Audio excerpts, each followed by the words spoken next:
Chapitre 18. Ce qu'ils virent dans le pays d'Eldorado.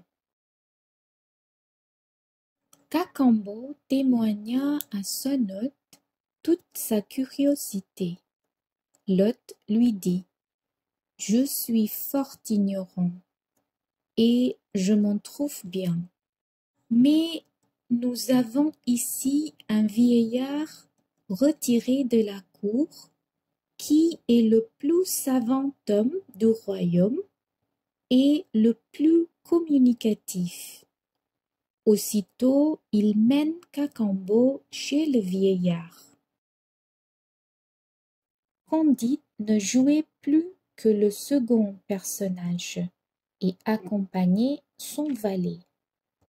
Ils entrèrent dans une maison fort simple, car la porte n'était que d'argent et les lambris des appartements n'étaient que d'or, mais travaillés avec tant de goût que les plus riches lambris ne l'effaçaient pas. L'antichambre n'était à la vérité incrustée que de rubis et d'émeraudes, mais l'ordre dans lequel tout était arrangé réparait bien cette extrême simplicité.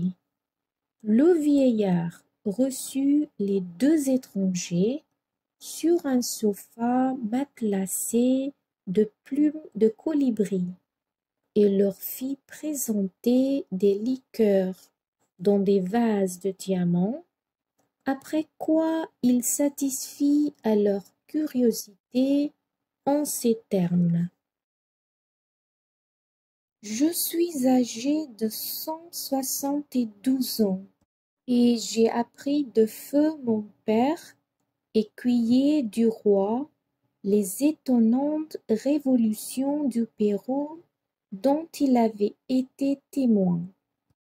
Le royaume où nous sommes est l'ancienne patrie des Incas, qui en sortirent très imprudemment pour aller subjuguer une partie du monde, et qui furent enfin détruits par les Espagnols. Les princes de leur famille qui restèrent dans leur pays natal furent plus sages. Ils ordonnèrent du consentement de la nation qu'aucun habitant ne sortirait jamais de notre petit royaume, et c'est ce qui nous a conservé notre innocence et notre félicité. Les Espagnols ont eu une connaissance confuse de ce pays. Ils l'ont appelé Eldorado, et un Anglais nommé le chevalier Raleigh en a même approché il y a environ 100 années. Mais comme nous sommes entourés de rochers inabordables et de précipices, nous avons toujours été jusqu'à présent à l'abri de la rapacité des nations de l'Europe, qui ont une fureur inconcevable pour les cailloux et pour la fange de notre terre, et qui, pour en avoir, nous tueraient tous jusqu'au dernier. » La conversation fut longue. Elle roula sur la forme du gouvernement, sur les mœurs, sur les femmes, sur les spectacles publics, sur les arts. Enfin Candide, qui avait toujours du goût pour la métaphysique, fit demander par Cacambo si dans le pays il y avait une religion. Le vieillard rougit un peu. « Comment donc ? dit-il. En pouvez-vous douter ? Est-ce que vous nous prenez pour des ingrats? Cacambo demanda humblement quelle était la religion d'Eldorado. Le vieillard rougit encore. Est-ce qu'il peut y avoir deux religions? Dit-il. Nous avons, je crois, la religion de tout le monde. Nous adorons Dieu du soir jusqu'au matin. N'adorez-vous qu'un seul Dieu? Dit Cacambo, qui servait toujours d'interprète aux doutes de Candide. Apparemment, dit le vieillard, qu'il n'y en a ni deux, ni trois, ni quatre. Je vous avoue que les gens de votre monde font des questions bien singulières. Candide ne se lassait pas de faire interroger ce bon vieillard. Il voulut savoir comment on priait Dieu dans Eldorado. Nous ne le prions point, dit le bon et respectable sage. Nous n'avons rien à lui demander. Il nous a donné tout ce qu'il nous faut. Nous le remercions sans cesse. Candide eut la curiosité de voir des prêtres. Il fit demander où ils étaient. Le bon vieillard sourit. Mes amis, dit-il, nous sommes tous prêtres. Le roi et tous les chefs de famille chantent des cantiques d'action, de grâce, solennellement tous les matins. Et 5 ou 6 000 musiciens les accompagnent. Quoi? Vous n'avez point de moines qui enseignent, qui disputent, qui gouvernent, qui cabalent et qui font brûler les gens qui ne sont pas de leur avis? Il faudrait que nous fussions fous, dit le vieillard. Nous sommes tous ici du même avis, et nous n'entendons pas ce que vous voulez dire avec vos moines. Candide, à tous ces discours, demeurait en extase, et disait en lui-même: Ceci est bien différent de la Westphalie et du château de Monsieur le baron. Si notre ami Pangloss avait vu Eldorado, il n'aurait plus dit que le château de Tondertentronckh était ce qu'il y avait de mieux sur la terre. Il est certain qu'il faut voyager. Après cette longue conversation, le bon vieillard fit atteler un carrosse à 6 moutons et donna 12 de ses domestiques aux 2 voyageurs pour les conduire à la cour. Excusez-moi, leur dit-il, si mon âge me prive de l'honneur de vous accompagner. Le roi vous recevra d'une manière dont vous ne serez pas mécontent, et vous pardonnerez sans doute aux usages du pays, s'il y en a quelques-uns qui vous déplaisent. Candide et Cacambo montent en carrosse, les 6 moutons volés, et en moins de 4 heures, on arriva au palais du roi, situé à un bout de la capitale. Le portail était de 220 pieds de haut et de 100 de large. Il est impossible d'exprimer quelle en était la matière. On voit assez quelle supériorité prodigieuse elle devait avoir sur ces cailloux et sur ce sable que nous nommons or et pierreries. 20 belles filles de la garde reçurent Candide et Cacambo à la descente du carrosse, les conduisirent au bain les vêtir de robes d'un tissu de duvet de colibri.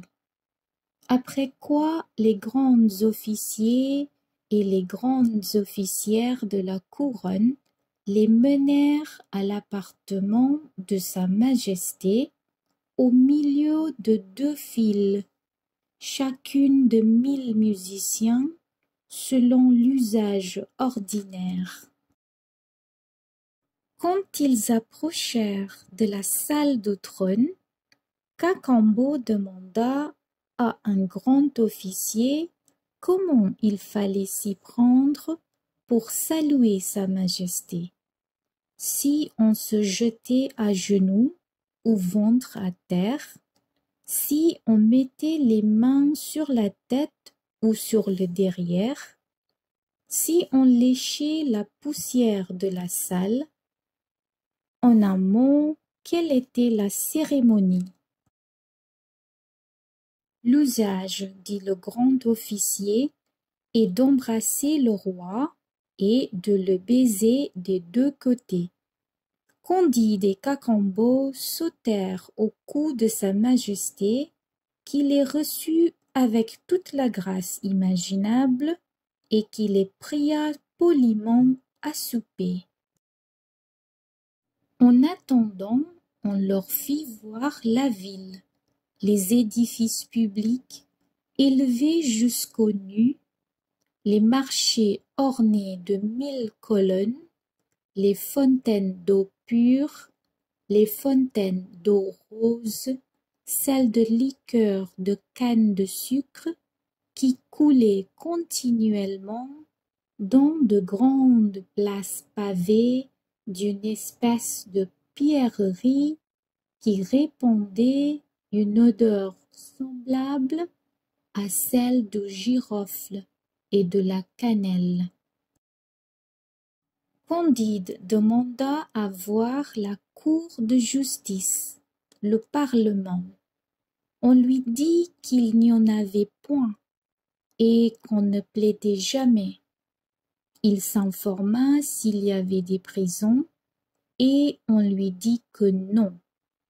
Ce qui le surprit davantage et qui lui fit le plus de plaisir, ce fut le palais des sciences, dans lequel il vit une galerie de 2000 pas, toute pleine d'instruments de mathématiques et de physique. Après avoir parcouru toute l'après-dînée à peu près la 1000e partie de la ville, on les remena chez le roi. Candide se mit à table entre Sa Majesté, son valet Cacambo et plusieurs dames. Jamais on ne fit meilleure chère, et jamais on eut plus d'esprit à souper qu'en eut Sa Majesté.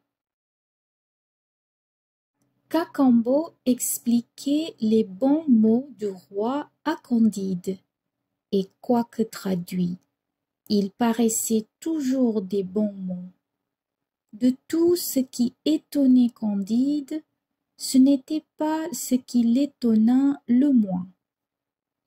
Ils passèrent un mois dans cet hospice. Candide ne cessait de dire à Cacambo: « Il est vrai, mon ami, encore une fois, que le château où je suis né ne vaut pas le pays où nous sommes. Mais enfin, mademoiselle Cunégonde n'y est pas, et vous avez sans doute quelque maîtresse en Europe. Si nous restons ici, nous n'y serons que comme les autres. Au lieu que si nous retournons dans notre monde, seulement avec 12 moutons chargés de cailloux d'Eldorado, nous serons plus riches que tous les rois ensemble. Nous n'aurons plus d'inquisiteurs à craindre, et nous pourrons aisément reprendre mademoiselle Cunégonde. » Ce discours plut à Cacambo. On aime tant à courir, à se faire valoir chez les siens, à faire parade de ce qu'on a vu dans ses voyages, que les deux heureux résolurent de ne plus l'être et de demander leur congé à sa majesté. Vous faites une sottise, leur dit le roi. Je sais bien que mon pays est peu de choses, mais quand on est passablement quelque part, il faut y rester. Je n'ai pas assurément le droit de retenir des étrangers. C'est une tyrannie qui n'est ni dans nos mœurs, ni dans nos lois. Tous les hommes sont libres. Partez quand vous voudrez, mais la sortie est bien difficile. Il est impossible de remonter la rivière rapide sur laquelle vous êtes arrivés par miracle et qui court sous des voûtes de rochers. Les montagnes qui entourent tout mon royaume ont 10 000 pieds de hauteur et sont droites comme des murailles. Elles occupent chacune en largeur un espace de plus de 10 lieues. On ne peut en descendre que par des précipices. Cependant, puisque vous voulez absolument partir, je vais donner ordre aux intendants des machines d'en faire une qui puisse vous transporter commodément. Quand on vous aura conduit au revers des montagnes, personne ne pourra vous accompagner, car mes sujets ont fait vœu de ne jamais sortir de leur enceinte, et ils sont trop sages pour rompre leurs vœux.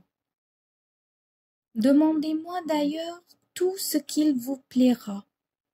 Nous ne demandons à votre majesté, dit Cacambo, que quelques moutons chargés de vivres, de cailloux et de la boue du pays. Le roi rit. Je ne conçois pas, dit-il, quel goût vous, gens d'Europe, ont pour notre boue jaune. Mais emportez-en tant que vous voudrez, et grand bien vous fasse. Il donna l'ordre sur le champ à ses ingénieurs de faire une machine pour guinder ces deux hommes extraordinaires hors du royaume. 3000 bons physiciens y travaillèrent. Elle fut prête au bout de 15 jours et ne coûta pas plus de 20 millions de livres sterling, monnaie du pays. On mit sur la machine Candide et Cacambo. Il y avait 2 grands moutons rouges, sellés et bridés, pour leur servir de monture quand ils auraient franchi les montagnes, 20 moutons de bas chargés de vivres, 30 qui portaient des présents de ce que le pays a de plus curieux, et 50 chargés d'or, de pierreries et de diamants. Le roi embrassa tendrement les 2 vagabonds. Ce fut un beau spectacle que leur départ et la manière ingénieuse dont ils furent hissés, eux et leurs moutons, au haut des montagnes. Les physiciens prirent congé d'eux après les avoir mis en sûreté, et Candide n'eut plus d'autres désirs et d'autres objets que d'aller présenter ces moutons à mademoiselle Cunégonde. Nous avons, dit-il, de quoi payer le gouverneur de Buenos Aires. Si mademoiselle Cunégonde peut être mise à prix. Marchons vers la Cayenne. Embarquons-nous et nous verrons ensuite quel royaume nous pourrons acheter.